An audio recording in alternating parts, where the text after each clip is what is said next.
Well, I am very grateful to be graced by the presence of a true multi-hyphenate, actor, writer, and an incredible singer.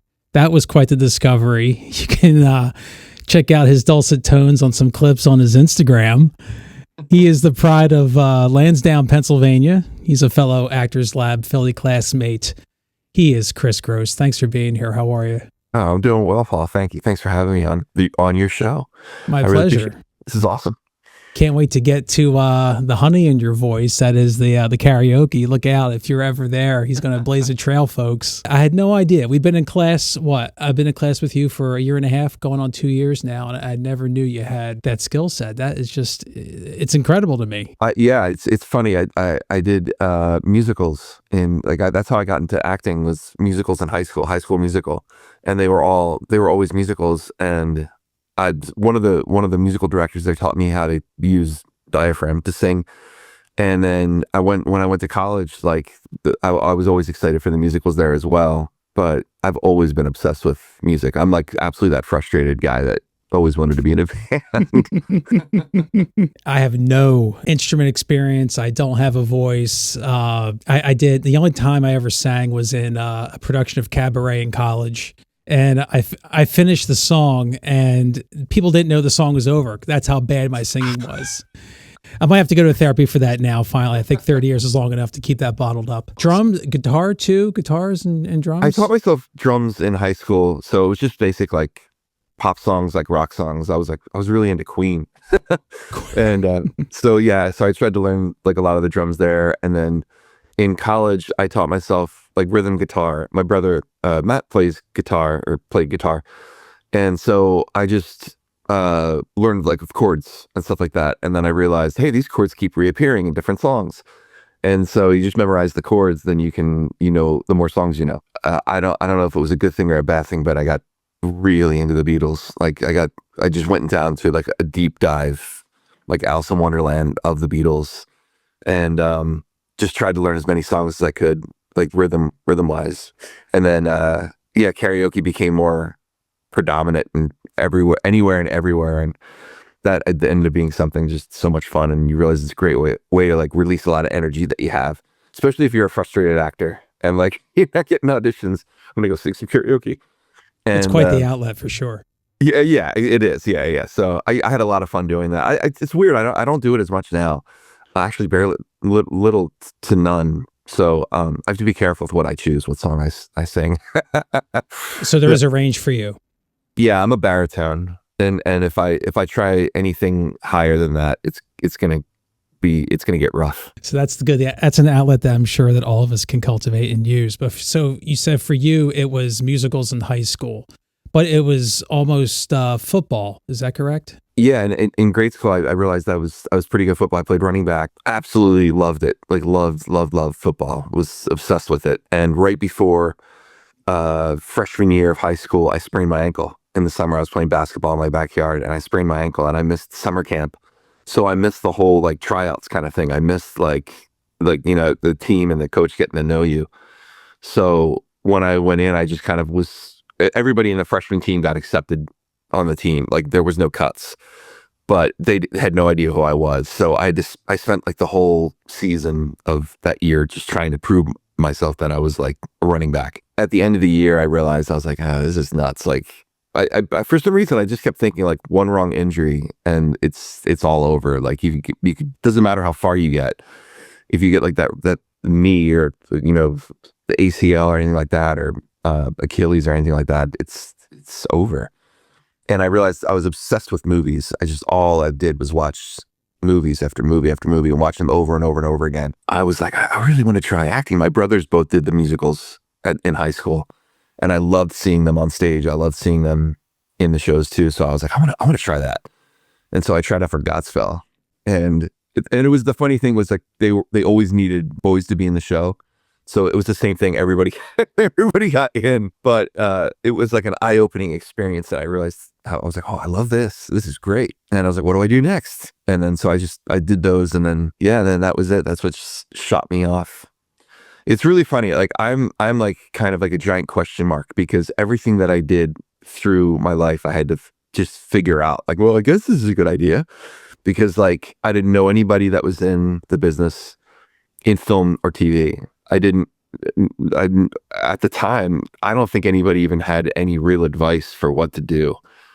So everything that I did, I kind of like fell into it. Well, you're not alone in that regard, Chris. I mean, I'm the exact same way. We're suburban Philly boys. I'm from Bristol, Pennsylvania. I started from zero. I started from nothing. All I had was just this insatiable desire to go down this road that I tried to push down for decades. And then I finally decided to say, okay, what's the first step? And that first step for me was a class in Philly. And then that's how I got the ball rolling. But again, Awesome. it was just a case of where, you know what, why not try it? You know, I could always go back to being normal, quote unquote, like everybody else. Normal doesn't fit well on me. It's kind of a tight fitting suit. You know, it's not a flowy, confident look for me. Right. But it took me over 3 decades to figure that out. So you're not alone, my man. Trust me. Yeah, it was nuts. And that was the same thing. It was like, I was like, I can't, everybody, all the people that I know are awesome. Like at like finding something that they're good at, or finding something that they interested in, or they have like a question about it, so they pursue it. And I'm like, good job. I was like, this is all I want to do. But I think what keeps us going in this line of work is just the excitement and the passion for it. Because if you're not excited about it, you are not going to put up with the bullshit that we put up with, you know, almost daily. 1,000% true. 1,000% true. Because what you read, what you hear, what you don't know, like what you don't hear. But when you have the opportunity to do it, and that feeling that you get, it's like, it's a rush. Even if it's a short little moment, it's like, that was great. God, that was great. Like you're in your car driving and you're like, God, man, that was great. You know? Happy, thank you, more, please. Don't kick me off this set. Just let me watch. Just let me stay here. Yeah, you exactly. don't have to pay me. I'll stay for free. Just let me watch these people do what they're doing. Yeah, exactly. It was, I used to, when I was in LA, I would get auditions for, I would have auditions like, and I would get to go to like the Warner Brothers lot. And after I'd leave the audition, I would get lost because I have the name tag on. So I just walk around, like pretend that I belonged, and I wouldn't go in anywhere. I wasn't doing anything you weren't supposed to do, but I was just kind of walking around the lot, just like kind of like, oh, they just, okay. Hi, how you doing? Nice to see you. And everybody's like, they think you're supposed to be you're supposed to be there. So they're like, hi, how are you? It's nice to see you. Most people don't care. If you're on the lot, you're on the lot. Oh yeah. Yeah, exactly. So yeah, it was really funny. One time I went for one audition and it went well. I was like, that was cool. I was feeling, you're feeling pretty like pumped up. You're feeling like pretty like energized after a good audition. And I'm leaving, and I was in a studio. I still don't remember what it was called, but it was like somewhere in Hollywood, which I'd never been there before. And I was walking, and there was a guy. It was like a fence, and there was a woman facing me, and there was a guy like leaning on the fence, like talking to her. I was walking by, and I looked at her, and I realized it was Tessa Thompson, who's in Creed, and she's Valkyrie in the Marvel movies. And I saw her, and I was like, whoa, hi. And I just gave her like a little quiet wave. And she gave me like a smile and a wave. And then the guy turned around to see who like she was talking to. It was Chris Hemsworth. Turned around. And he was like, no shit. He turned around and he had like this perfect curl. And he looked amazing, godlike, Greek godlike. You interrupted a conversation between Tessa and Chris. I did. And what I did, Delco Chris did, I was like, oh, you guys. Whoa. Oh yeah. Nice. And then I was like, keep walking. And there was like a millisecond where I was like, do I run over with the phone? But I was like, no, man, don't do that. Be cool. So I just kept walking. And she was sweet. She was like, thank you. And I just kept walking. I was like, just keep walking. But then immediately I was like, you're so good, Thor and Valkyrie. That must be one of the executive's nephews. It was super cool. And then like 2 days later, I think it was either Infinity War or Endgame came out. So it was like right on the verge of those big movies coming out. So I was like, what's that feel like? Like they were shooting something. I think they were shooting like Men in Black, because I think they did a Men in Black movie. I was like, what's that like? You're standing there and just having a conversation. You're already filming something, and this gigantic blockbuster, huge film's coming out that the whole world's gonna see. When did you go to LA, and how long were you there? So when I left college, I went to college for theater, and when I left college, I worked in theater in Philly because it was like, I think this is what you do. Like, and I was really lucky. I worked at the Walnut Street Theater. That place is awesome. But I realized I wasn't getting any younger. And at the time, it was still very much like before self-tapes and everything like that. It was like go to New York for theater, go to LA for film. That's all I ever heard. That's like all I heard. So I was like, well, I got to go to LA. But I also visited both cities too. I would go to New York for like workshops. I would go to New York to see some friends. And it always intimidated the heck out of me. It was always like big and intimidating and scary and loud, like all that kind of stuff.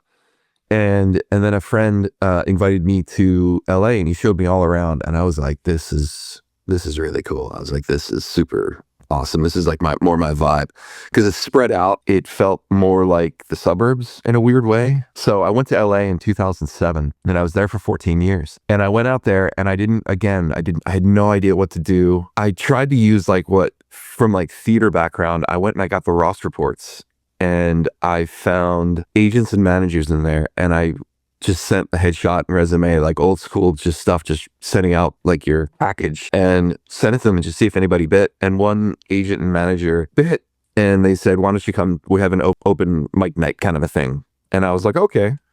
So I went there and I met them. I was still non-union and they took me on and immediately I started getting like commercials. I started getting like non-union commercials in LA and they were for like this and that. Like one was for like lunch meat or something like that. There's worse items, Chris. Yeah, I think there are. But it was something. It was like, "Hi, I'm cold and I'm hungry," something like that. And then there was like a Kia commercial and like all this kind of fun stuff. But then I realized like, well, I wasn't getting any auditions for anything union, like any like the really like the big, the cool stuff. So I found a project that was SAG, and I was SAG eligible because I think a couple of the commercials that I did, they gave me some SAG credits, like vouchers. I got SAG vouchers. So I'm like, this is great. So I did it was like a web series this was also like the next evolution was like web series right before around like 2010, 2011, webisodes and web series were like all the new rage because people could start to film stuff more. It was like the technology was kind of starting to catch up a little bit. And one guy did it and he licensed it as SAG. And so I got my SAG card. And then I was working in a restaurant forever. I worked at Roy's Hawaiian Fusion. It's not there anymore, but it was in Woodland Hills. I lived in Woodland Hills in the Valley, in San Fernando Valley. And that place was really cool because you also saw a lot of like famous people and stuff like that would come in. I was waiting on a couple and they were really nice, really, really cool. And she said, "Are you an actor?" And I said, "Yeah, I am." I said, "Are you an agent?" She said, "I'm a manager." I said, "Well, do you want to be my manager? Because I just became SAG and I can't get arrested." And so we met up and we talked and April Bartlett was just amazing. She became my manager. And right away, she got me an audition for a show called Roadies. This was like 2016. And it was like the first thing that she got me too, I think. And I was like, what's Roadies? I don't know what that is. And so I found out that it was written and directed by Cameron Crowe. It was a Cameron Crowe project for Showtime. And I was like, oh, okay. So this is like a legit show. I got the sides for the audition and it was only the beginning of it. And then it said ... Like it didn't continue. It just stopped. So I was like, well, I should probably finish it. I should probably finish the thought. So when I went to the casting agent, I auditioned and I said, I kind of have a feeling about the rest of this because there's nothing else here. Is it okay if I like improvise the rest of it? And she said, yeah. She's like, don't make it too long. I was like, no, I don't think I will. I think I got it. And so I said the speech and we finished it and she was really sweet. She was like, wow, that was really good. She's like, usually I do 2 takes and I, do like a redirect or something like that. But she's like, that was so good. Like, let's just do another one for fun. And I was like, all right, great. And it was the same thing. I left it. And I was like, that felt great. I like, great energy, felt really good. Well, my agent called or my manager called and she said, you're pinned for it. And I was like, that's great. What does that mean? I was like, that's great. I know I love it. I love that I am. But yeah, they had me on hold. Like they had me on hold for it. And then sure enough, I found out I got it. So they're filming it they filmed it at the Forum in Inglewood, California. I didn't know anything about the Forum because it was basketball and I didn't know anything about basketball. It was weird. I knew a lot about baseball and football, but not basketball. But then I also found out that like every band that ever existed performed there. And when you go into the loadout area on the wall, all their names are stenciled on the walls. So you're like, whoa, like everybody was like, you could have a favorite band and you could find their name there from like the 70s or 80s or 90s. I'm sitting there and I just kept thinking like, this is just like a little thing. This is just like, remember, just like this is, you're meant to be here. You're meant to be here. Cause I was trying to keep myself calm because it was like 300 extras, like people all over the place. There's like a giant camera on a crane going like this, and Jackson Brown's over there. And I'm like, okay, like just, like this is cool. And the really coolest thing that Cameron Crowe did was that he would play music in between the takes, like just a different song, pop song or folk song, or some songs you knew, some songs you didn't. But boy, did it calm you down. But also kind of like helped you get like the vibe, like just like, man, this is great. And I'm a big music guy. And so that really, really just like struck a great chord with me. I was like, this is really cool. It just keeps you just like in the flow. When I got the sides, I had a scene, and then I had a speech. And when I got the sides, the speech was what Cameron Crowe wrote. Like it was a different speech than what I said in the audition. And I was like, that's great. This is awesome. And I started immediately working on that because I wasn't sure if they were going to film it that day or not. It turned out I was going to do the scene first. And then like a day later, I was going to do the speech. And so we're doing the scene and everything's going well. And the funniest thing ever was like they had already became like a little family because they'd already been filming. And I think this was like either the last episode or the second to last episode. It was the last episode. So everybody already knew each other. They were already kind of like a tight group. Everybody was avoiding me because like nobody knew who I was and they didn't really care. I mean, I'm like Joe Nobody. But the funniest thing ever was as the scene was going well, like I wasn't like screwing up or anything, more and more people started to introduce themselves to me. And so we were moving along really nicely, like, because I figured it was a big oiled machine and you just want to kind of jump in and fit and be like a little piece into it and just help it keep moving. It's what Brian Fox says. It's like there's no little parts. It's all important because it just keeps everything flowing. So this was going well. I realized that we're doing the speech on another day, and so Cameron came over and he said, "Do you know the speech that you did in your audition?" And I said, "Yeah." And he goes, "When we shoot that, I want to go with what you did." Because I like that better than what I wrote. And then like he walked off and I was just like, no one hears that. I was like, what? And he wrote Fast Times at Ridgemont High. He wrote Jerry Maguire. Like he wrote You Complete Me. He's the template for Almost Famous. Like that's he did Almost Famous. And so that was such an incredible compliment, but it also just showed what kind of an awesome artist he is to say like that this kind of works really well. I'm going to go with this. And I just was so grateful for that. And like, that will forever be like one of my favorite moments. And sure enough, when we did it, when I got the new sides, it was the speech that I said from the audition. Like somebody had to go and look at write it down. So I was like, this is incredible. And then the coolest thing ever is in the show, right at the end of my speech, and Eddie Vedder comes in, like the music comes in. Like he filmed on a different day, but like you can hear like the beginning of the guitar and then like the music comes in. So I was like, wow, this is really wild. What a great experience. It's one thing to book the gig. It's another thing to shoot the gig in a venue surrounded by history. It's another thing to have someone like Cameron Crowe tell you, nah, I'm not going to go with what I did. I'm going to go with what you said. I mean, again, no one gets that. What the hell did that do to your brain? Yeah, it was incredible. And it just let me know that I was going in the right direction.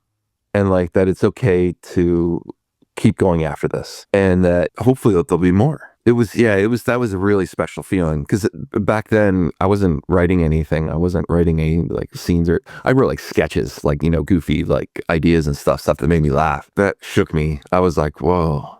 And like, we were still doing the scene too. So I was like, all right, they pulled together. And then he put on like, one of my favorite songs ever is I Can Hear Music by the Beach Boys. Mm-hmm. I don't even think it's a Brian Wilson song. I think it's like his brother Carl, I think, that wrote it, I think. But he put that on and I was like, I'm meant to be here. So that was nice. That was like, that was a nice feeling. But then, but then I think, as you know, then like the job's over and then you're like, what do I do now? Yeah. The blessing and the curse of this is you get the gig. You're surrounded by A-listers. You're surrounded by everyone who's doing this all the time, people who you hold in high esteem. And you're part of the circus. You're a part of the party for a few moments. Yeah. And then the worst, I can remember being let go from jobs. I can remember I should say, I remember leaving a job just as much as getting the job and being on the set. I remember standing on Broad Street in downtown Philly after I signed my SAG contract for How Do You Know, going, all right, what do I do now? I'm done. I'm finished on the show. I remember being let go from set on my final scene in Wolf of Wall Street. That was 3 or 4 glorious days. And I remember standing on the street, and the only thought in my head was, I don't want to go home. Yeah. I want to go back in that building. I just want to soak up the energy in that room, that contains 2 of the hottest actors in the world and one of the most prolific directors in history. Yeah. That's where I want to be. And then it becomes like you get a shot of the drug, and then you can't find the drug again for a while. You go searching again for the next hit. And then like you don't know what to do, and a lot of time goes by, and it's hard because like people you don't know. Like if you're like, oh, I'm an actor, it's like, well, what have you done? It's like nothing you've seen. And then the other half of it is like, how are auditions going? And you're like, oh, they're great. There's nothing going. There's nothing happening because like you don't have anything lined up next, and it's just back to the drawing board, and it's like. It's a whirlwind. It's really like it can be overwhelming. Well, keeping with LA, I mean, tell me, while you're waiting in between gigs and you're going on auditions and not getting things, you're still building community and you're still working on your craft. What is some assembly required? Oh, cool. That was my friend Mike Wamser. I went to college with him. And he moved out to LA, and he's like, hey, I'm doing this thing I brought out from New York. This was really, really cool. From New York, and it was it began as a bunch of frustrated writers, like writers, actors, directors, more in theater, but also involved with film. And they were sitting around, and they went and they saw a showcase one night, and they hated it. It was terrible. It was so bad. And I don't remember where it was, and I wouldn't say if I knew.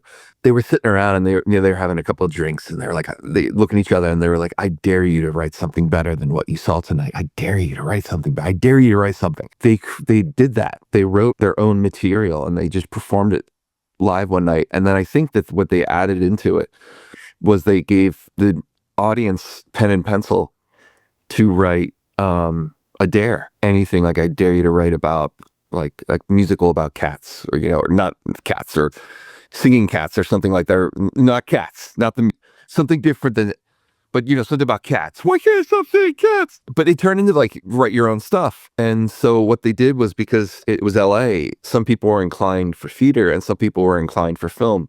So with each dare, there would be a short film or short play off of that dare, and then we would perform it. And so we did the first show, and I think it was in North Hollywood, in a little theater in North Hollywood. And it was good that it was a little theater because it was packed. North Hollywood has a lot of like foot traffic, a lot of like young people walking around and stuff. So a lot of people were pouring in to see like what was going on. And we did this show, and it was one night only, and they had a screen, and so they'd show the film, and then we'd do the same dare, but it would be like a completely different sketch or short. We really found something special. And then more and more people started to join, like more and more people started to be a part of it. And one night I was at work, and Mike called me, and he said, hey, one of the writers dropped out. Do you want to write something? Like, do you want to be one of the writers for a dare? And I was like, yes, I do. I was like, on the phone. And that was because, like, your instinct is like, no, I can't do that. That's too hard. I can't do that. That's too scary. I can't do that. I don't know how to do that. But I don't know. It was really cool that he called me, because I said, yeah, I do. I want to do that. And the dare was they were alive the whole time. And I was like, what do you do with that? And I wrote this crazy, I had a play. So it was like a play or a short film. I had a play. And the play was, I wrote that it was these 2 like life-sized dolls or androids, and the toy maker that made them had them come to life, and they were alive. And so you think they're not, but they come to life. So it's kind of like a Toy Story kind of a thing, but I put like a little darker edge to it, and I just kept adding stuff to it. And then we performed it, and it was one of the best feelings I ever had. It was because I've written like little things and sketches. I think I already said that, but I never wrote like a short play or anything like that, like anything that had responsibility. I got to cast it and I directed it and I put myself into it because why not? You can do that when you write something, you could put yourself into it. It was a blast and it was a huge rush. And I was like, wow, that was really cool. And then I never forgot it, but I never thought to like keep writing, like, oh, I'll keep writing. Like many things, it started to kind of get too big. And then a few members left because they got other opportunities. And then it kind of like fizzled out, you know.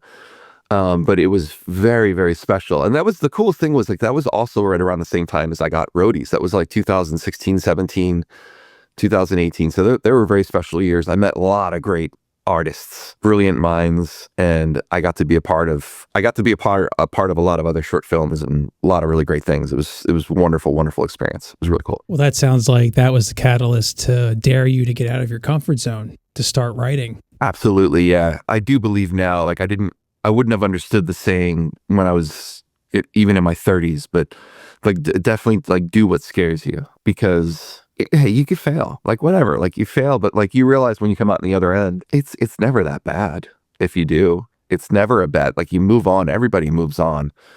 So it can't be that bad. And if it goes well, there's nothing like it in the world because you created something and other people were a part of it. Other people witnessed it. I think what I love about film is that you can keep watching it.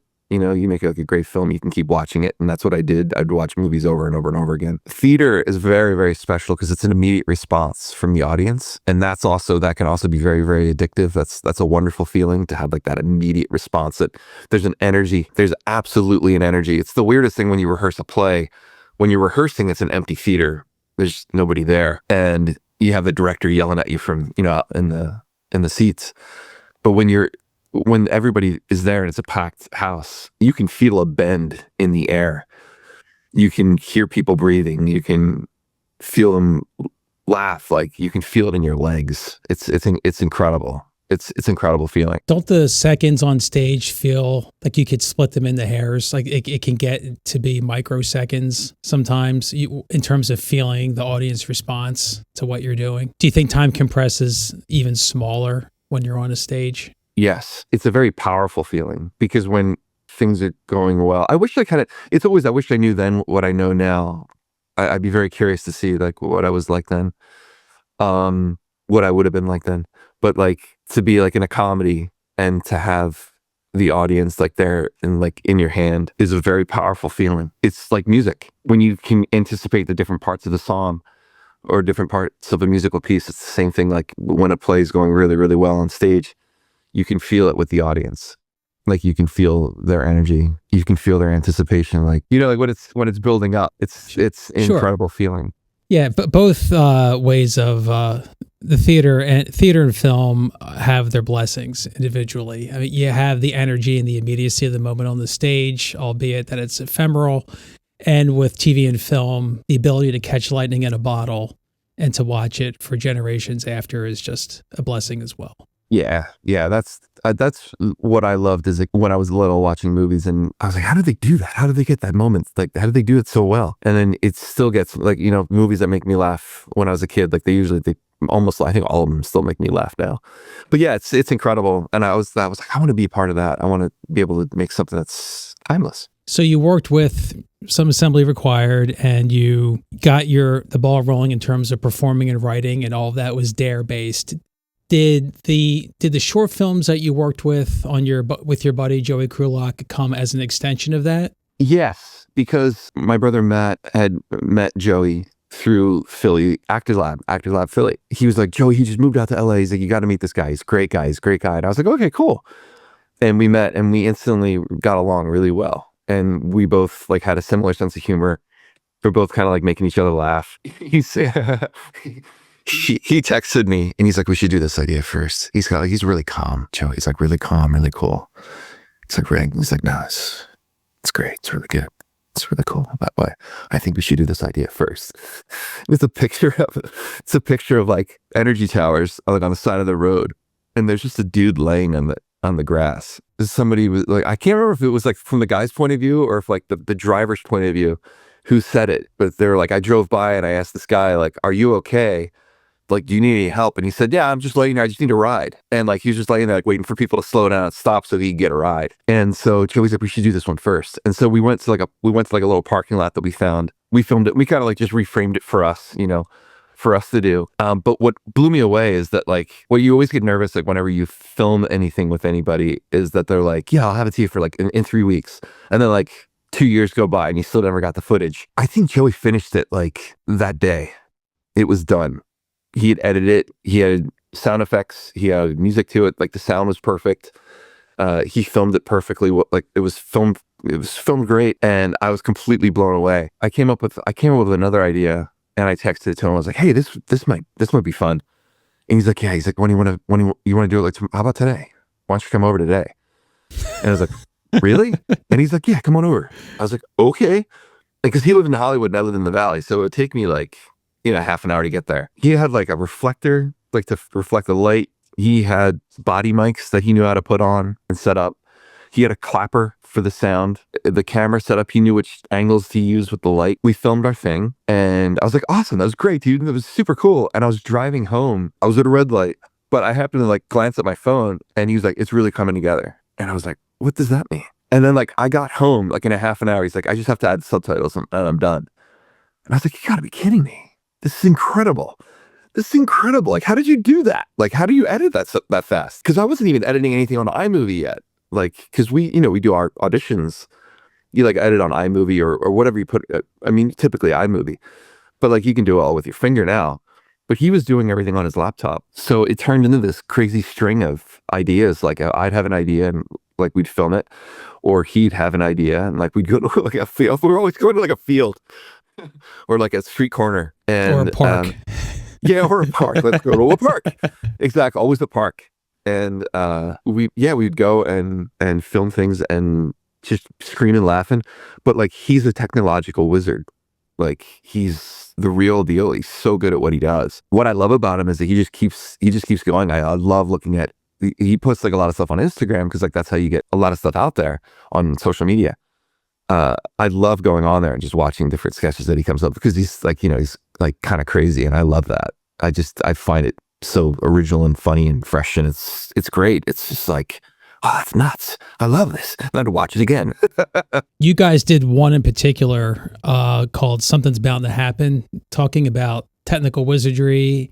There's a shot at the end that really hammers home the messaging in that short. To me, it felt kind of spiritual. And I couldn't tell you the last time a 2-minute short made me tear up. Oh, man. Whether it was the writing, it was the effect, you just got to watch it. It's on Chris's Instagram, folks. I'm sure it's on YouTube too. But it's amazing how you would think, what can I say in 90 seconds or 2 minutes? And for me, you guys nailed it with that one. That one resonated with me. So job well done. And I guess the lesson is that you can convey a message and you can hit emotions in a matter of minutes. Yeah, that one. I'm really glad you brought that one up because I wrote that as like another thing. I was frustrated because I wasn't getting as many auditions as I wanted, or I wasn't like keeping the ball rolling as far as like jobs or anything like that. And I wrote something where maybe like somebody runs into their guardian angel. I originally wrote it like a high school kid that was like being bullied. And it was a little bit longer and she was just waiting to get picked up and this guy's waiting for the bus and he just starts kind of talking. I wrote it and I really wanted to shoot it. And there was a minute where I thought it was going to be filmed with somebody and it kind of like never happened. And I was really upset about that one because I was like, I really like this story. It's a shame like we're not doing this one because I think it's a nice little message. And it was funny because that person actually recommended that I make it dark. Like make it like edgy or dark or something like that. And I was like, no, like why can't something just be uplifting? Why can't it be positive? I just kept saying that to myself. And then like, I think Joey and I were trying to figure out something to do. And I was like, well, I have this idea, but I was like, maybe we'll spin it. We'll just change it around a little bit. So I just altered it a little bit.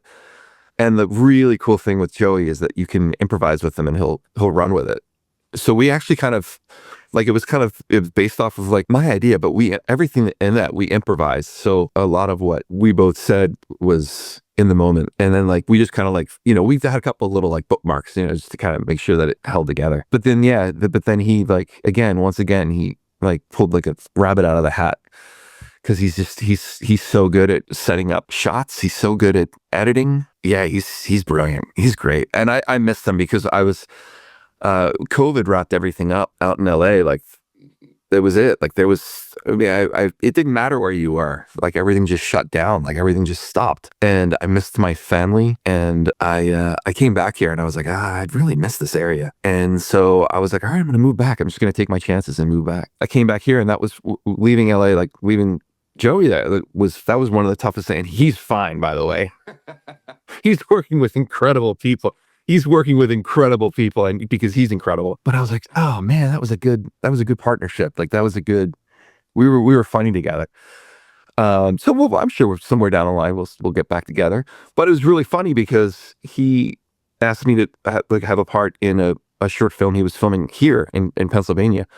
And I went there, and everybody in the cast was at Philly, Actors Lab Philly. I was like, is the entire school here? Like, it was so funny because my brother Matt was talking up. He's like, you got to go there. You got to go there. You're going to love it. You're going to love it. You got to go. And I was like, all right, no, I'm going to go. But then I went, I was sitting outside. We were in a big tent, and I'm like talking to everybody, and I'm like, do you go to the Actors Lab? Okay, of course you do. So I was like, all right, I'm going.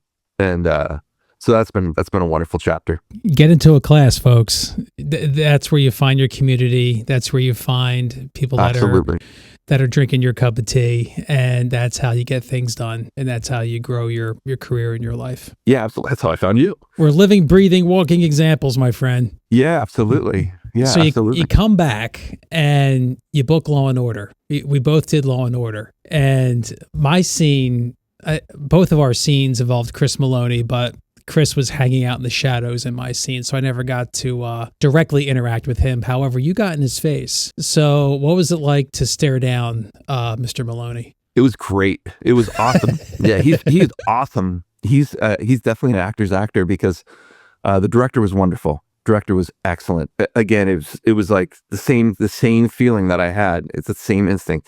It's just a well-oiled machine, and you just want to kind of step into the place and just let it keep moving. I didn't know all the details. I didn't know that he was he's also like an executive producer in the show, so he can improvise. Like, because I was like, stick to the script.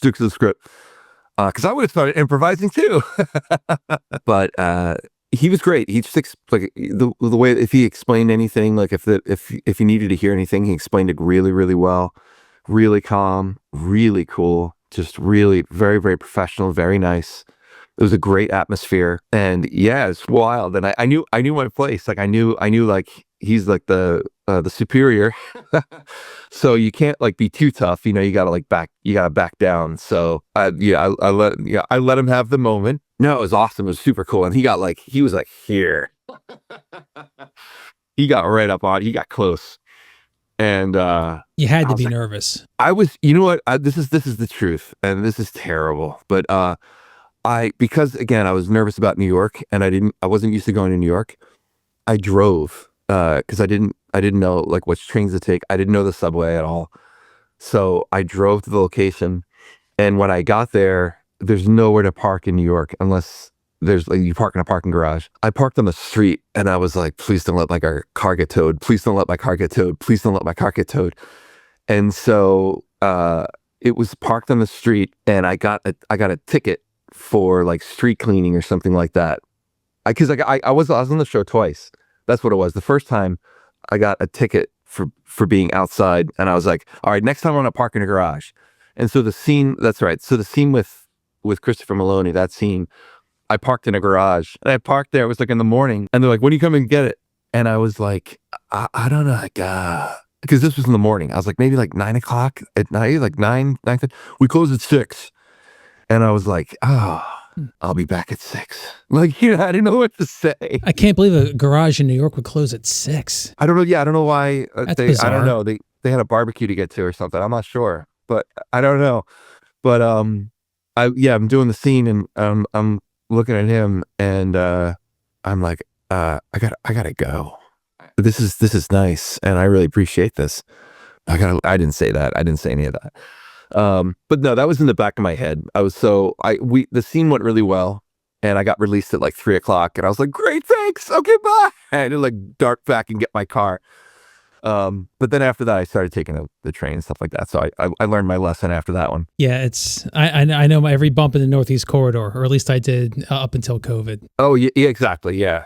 Yeah. God bless everyone and all the immigrants and everybody who ever created every tunnel in and around New York City. It's incredible. It is a godsend. Oh, yeah, yeah. Well, my girlfriend, Colleen Hewley here, she's also an actress as well. We met on the set of Law and Order. They asked me to come back. I thought it was like reshoots or something like that. And I was like, oh boy, here we go. It was a different episode. And I was like, wow, this is so cool. So I put a cop uniform on again. And again, I was like kind of like the bad guy. I was like a bad cop. Because in the next episode, Stabler, Christopher Maloney, he testifies against like the dirty cops, against like the dirty, the bad guys.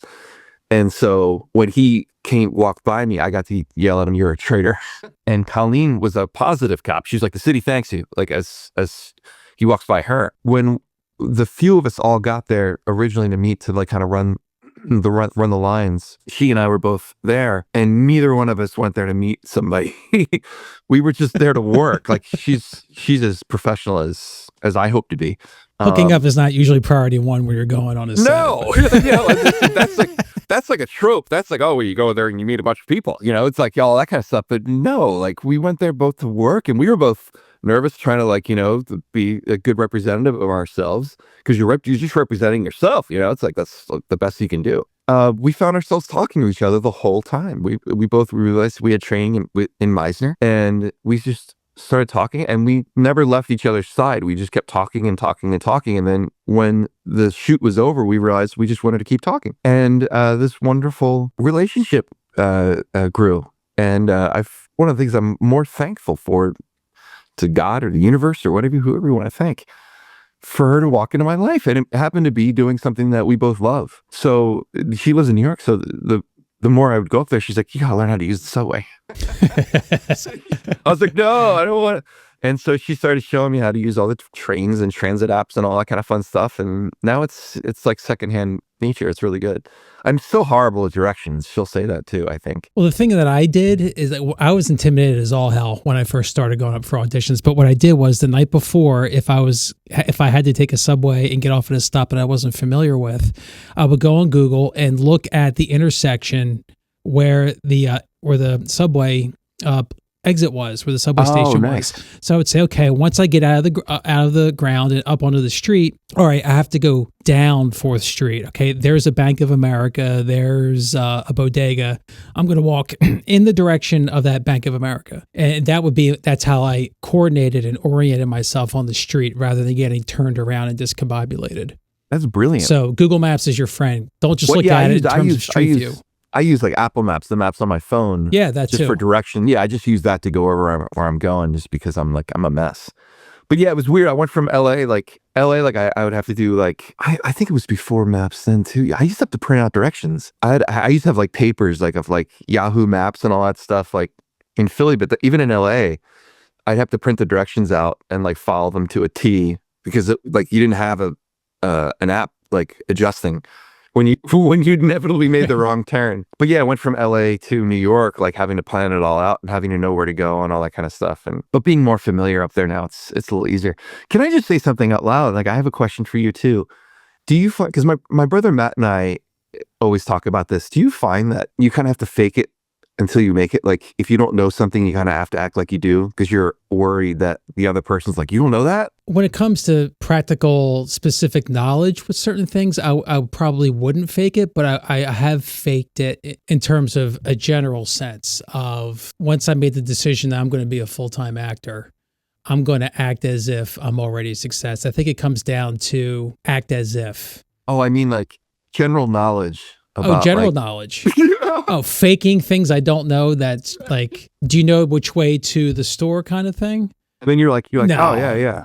No, I wouldn't fake that. Like my ego's not so polished and huge that I would say I know the way to the subway or to the set or to the bodega if I don't know. Or stuff about acting, like stuff about being an actor, like SAG, like dues, or like headshots, or like stuff like back in the. I'm not talking about now. I mean, like, but I'm saying like when I first started. Yeah, like did you ever? I used to do that, like, because somebody would be talking about like SAG after or something like that. And I'd be like, yeah, okay. Oh yeah, of course. All I could say is that for me, like when I made the decision I was going to go and cannonball into this godforsaken business, there were 3 or 4 people in Philly that I knew from shoots and from classes that I respected. People that were working and who had agents. And I kind of mimicked what they were doing. And right away, I got into not only classes, but business of the business seminars. I remember back in the day, Mike Lemon had a business of the business seminar, and it was an all-day thing where every business-related question was answered that you had. He had a pamphlet, he had a form where he just said, all right, this is what terms mean. This is how SAG works. This is how the non-union world works. This is what Taft-Hartley is, blah, blah, blah. And basically, it gave you a primer. It gave you a way of knowing the etiquette of the business. So I soaked all that up right away.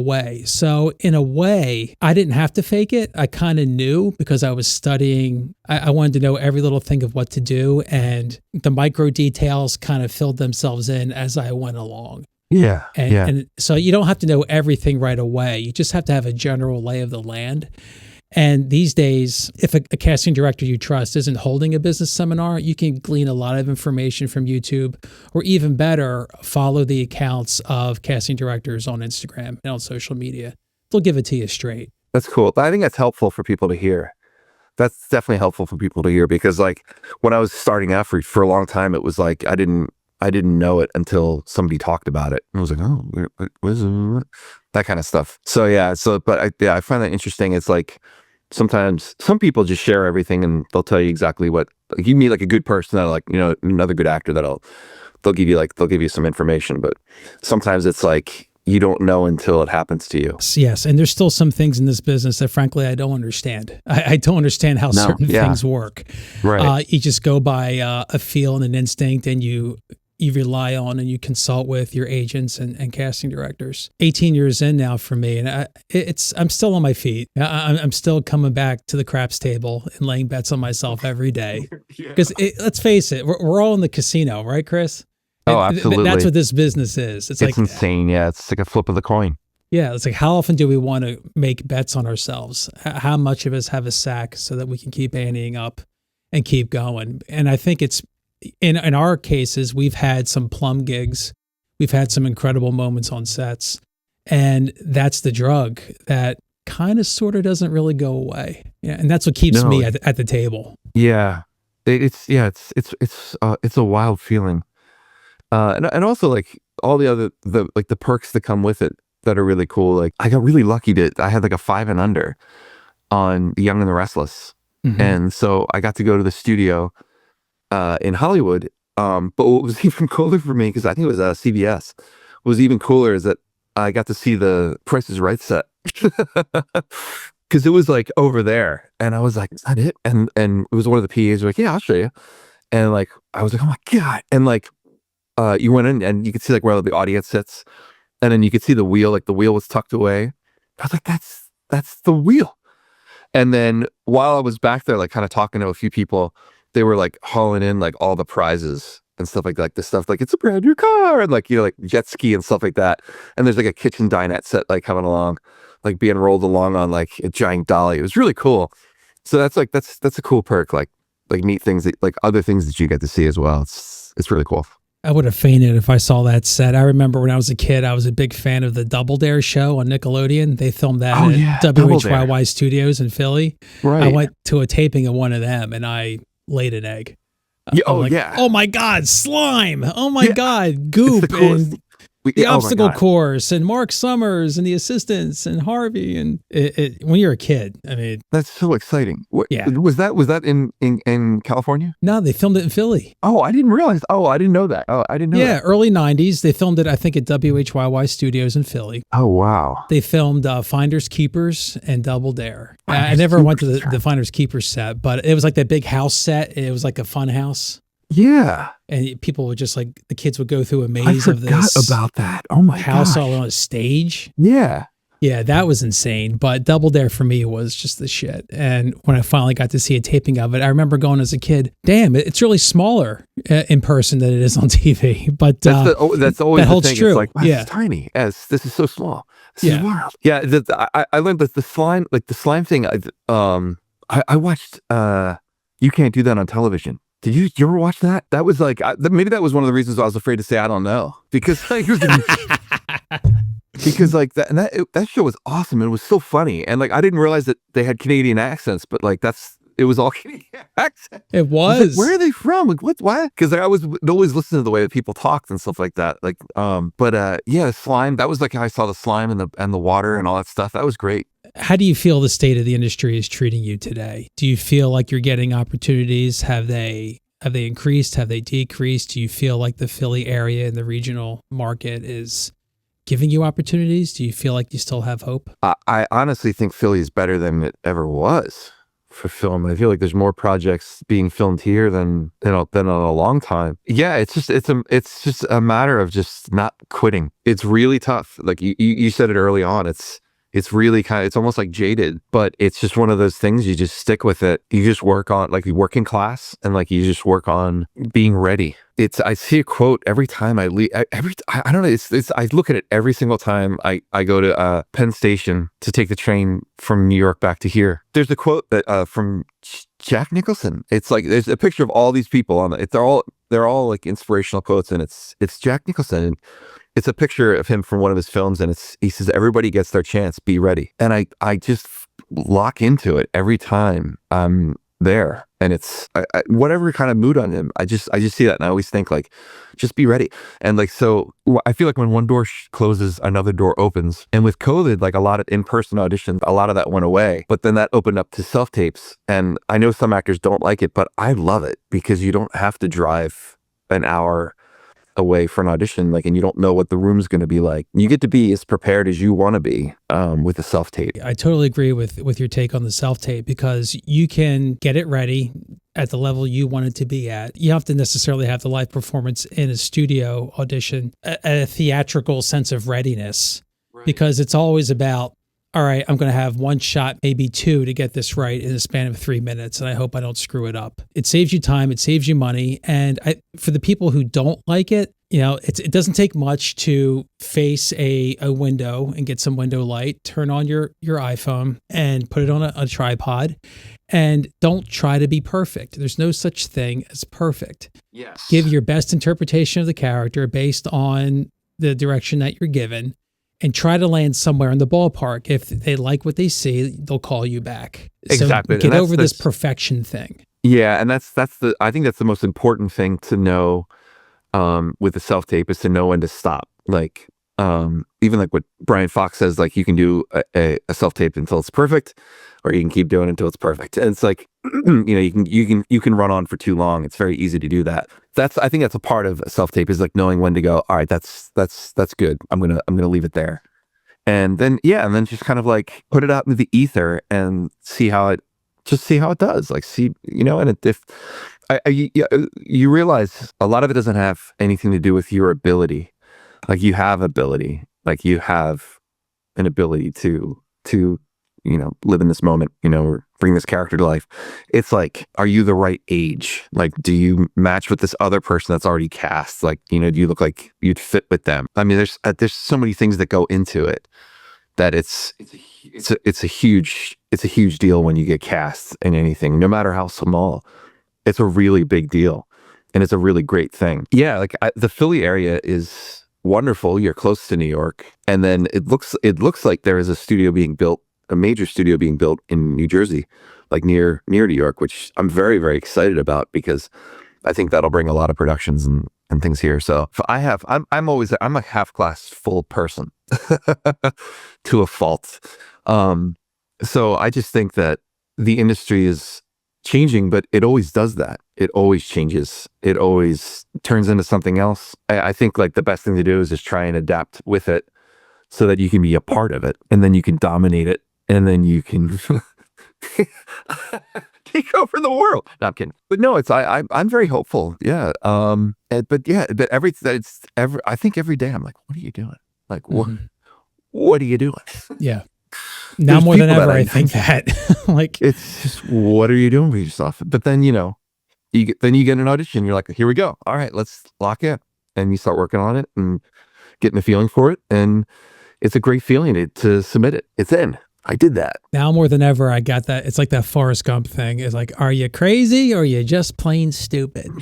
That is just how I feel anymore. And hear that all the time. It's this area affords many an opportunity for us. That was the one major thing that I noticed when I first got in this business. I thought, okay, well, it's not New York, it's not LA, but we're kind of New York. And not just with TV and film, but with auditions and commercials and industrials, it offers plenty of opportunities. Student films, there's plenty of things to do, not to mention theater and acting groups and classes. Again, the passion has to be there. And I hope that those opportunities continue to survive technology. I hope that AI does not destroy every hope we have to book shinier gigs. I don't like where it's going in terms of what it's putting out creatively. I think it's an unbridled stallion at this point that reins have to be created and held firmly onto with this technology. I posted not too long ago on the First Refusal Instagram page the clip of Brad Pitt fighting Tom Cruise, and that just came out with this Seed Dance 2 AI program, and supposedly it was only created as a 2-line prompt, and it put out this 15-second hyper realistic fight between Cruise and Pitt. And they're talking and the lighting is right. The lighting is reflecting off their bodies in the right way for the time of day. And I'm thinking, my God, as a creative, to create something, it's a miracle. In terms of it sustaining the livelihoods that we've known forever, that's another question. And I don't know where that's going to fall. It's anybody's guess. It's a huge question mark because it is getting more and more realistic or something. And I'm not like knocking it. I'm not saying no. I don't know. I don't know what to think. I'm really kind of in the middle because in some ways it can like generate help. But as far as creatively, I think it's just pulling things from that it already knows. So it's not really creating something from a soul. I think it comes down to whether the consumer is cool with that or not. Yeah. It depends on what it is. They've been, not to get too much in the weeds with this, but I keep track of it. But it's a huge conversation. It's a massive conversation. And like they were testing commercials recently, and particularly commercials with that don't have human-like characters in them. If it's just a product commercial and it's created by AI, we're at the point now where we don't know the difference. Now, there's exceptions like the recent holiday ad with Coca-Cola and the polar bears. That kind of got screwed up a bit. But some of these ads are fooling people, myself included. As far as AI ads featuring human-like avatars, I've said it before, it just comes down to whether the consumer accepts that or not. Hopefully, we can all agree that humans want to see humans. But if we get to the point where we can't tell a real human from a fake human, and we're at that point, it begs the question whether people, as time goes on, are going to really care. Would it involve control, I wonder? Because like video games are becoming more and more realistic, but you're controlling the video game. I wonder if it scares people. I just had this thought right now, that we have no control over that of like what they, or do we? I don't know. Yeah, it's so new and it's moving so fast because technology moves so quickly. What is the next thing? I don't know. I think you throw that technology into a soup and the other ingredients are ethics and commerce. Right. And who knows how it's going to taste. Yeah, I don't know. Yeah, stay tuned, folks, for sure. We'll have to see how see where we go with that. But boy. I do appreciate your time and your stories. And I like what you said earlier about training and working and being to always be ready. And that's just not applicable to show business, but also to life. Do you have any other pearls of wisdom that you care to share that you've gathered over your years that you live by from day to day? No. I'm just kidding. No. We're simple creatures, folks. I think a really important thing is to find a class that you really do like with a teacher or acting coach that you really do like, that you trust. Because I think that's one of the best things, like, just like I said earlier, like with karaoke, like it was a great way to express yourself, but it was also a great way to like relieve a lot of energy that you have inside of yourself, a lot of energy, like creative energy. It's very much so with acting class. It's like the gym, and like going to the gym to make sure you're healthy.